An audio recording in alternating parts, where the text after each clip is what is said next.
Alors ce 10 octobre, c'est donc les 10 ans de BIG de BPI France, mais ce 10 octobre, c'est également la journée mondiale de la santé mentale.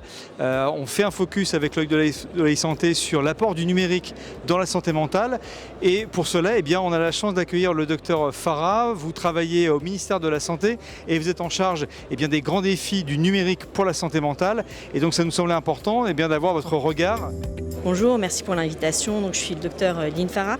Je travaille au sein de la délégation ministérielle au numérique en santé, au sein du ministère de la Santé et de l'accès aux soins. Et je suis ravie de pouvoir être avec vous aujourd'hui pour parler justement de ce sujet du numérique au service de la santé mentale des citoyens. C'est aussi une occasion particulière de rappeler que la santé mentale, c'est un pilier fondamental à la fois du bien-être individuel et du bien-être collectif de notre société, et que dans ce cadre-là, le numérique peut jouer un rôle important, notamment pour proposer des alternatives à la fois thérapeutiques ou diagnostiques pour les patients, mais aussi les aidants, pères aidants, professionnels de santé et professionnels dans le champ de la santé mentale, pour répondre à plusieurs enjeux et plusieurs besoins, que ce soit au niveau des besoins répertoriés chez les jeunes et chez les personnes âgées ou en population générale. Donc le sujet de la prévention en santé mentale est primordial, parce que les outils numériques, au-delà de transformer la relation entre le soignant et le soigné, transforment également la façon dont on collecte les données et potentiellement aussi donc la façon dont les patients vont pouvoir se saisir de ces données pour augmenter leur pouvoir d'agir, parce qu'on parle souvent de notion d'empowerment, et donc ce pouvoir d'agir sur leur parcours de soins, mais même au-delà, leur parcours de vie.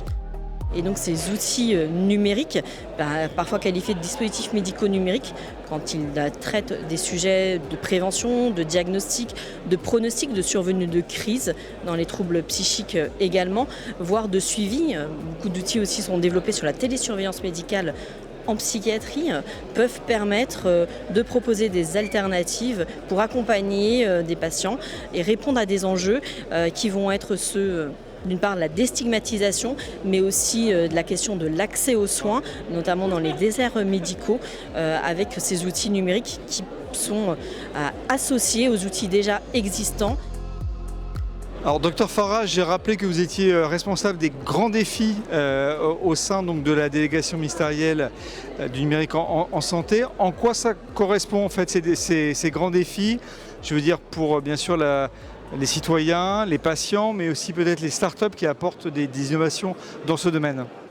Tout à fait. Le grand défi spécifique sur les dispositifs médicaux numériques en santé mentale a pour vocation de pouvoir faire émerger des technologies de santé numérique au service de la santé mentale des patients, des professionnels de santé, mais aussi des établissements sanitaires, sociaux et médico-sociaux, en collaboration avec les entrepreneurs du numérique en santé. Donc l'objectif, c'est de pouvoir tester, expérimenter et valider des dispositifs médicaux numériques qui répondent aux besoins et aux enjeux en santé mentale, et qui auront pu être testés dans des conditions réelles d'utilisation, qui va nous permettre aussi de voir comment est-ce qu'on peut déployer ces solutions à plus grande échelle. Il y a 4 axes qui sont définis dans notre plan d'action, à savoir le premier sur la question de la recherche et de l'innovation. On souhaite pouvoir co-développer des solutions avec les utilisateurs, les concepteurs de solutions, start-up, TPE, PME, industriels au sens large, mais aussi les financeurs et les évaluateurs, pour aller jusqu'aux phases de mise sur le marché de ces solutions et pouvoir les faire certifier le cas échéant. Le deuxième axe, c'est celui de l'évaluation de ces outils qui auront été co-développés.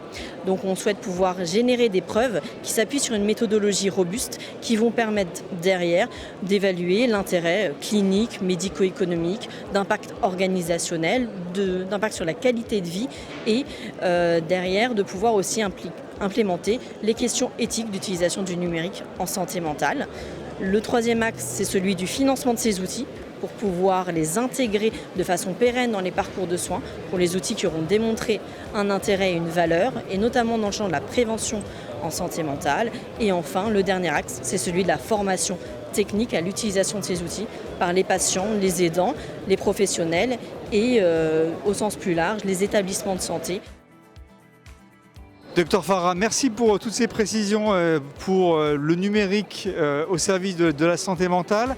Un sujet dans l'œil de la santé qu'on va continuer à traiter puisque vous serez également une de nos intervenantes le 28 janvier prochain pour les grandes tendances de la e-santé qui auront lieu donc à Station F, également à distance. On aura un atelier spécifique sur la santé mentale où vous pourrez bien sûr parler des actualités. Je sais qu'il y a beaucoup de choses qui se passent dans ce domaine actuellement. Donc un grand merci et donc à bientôt au 28 janvier 2025.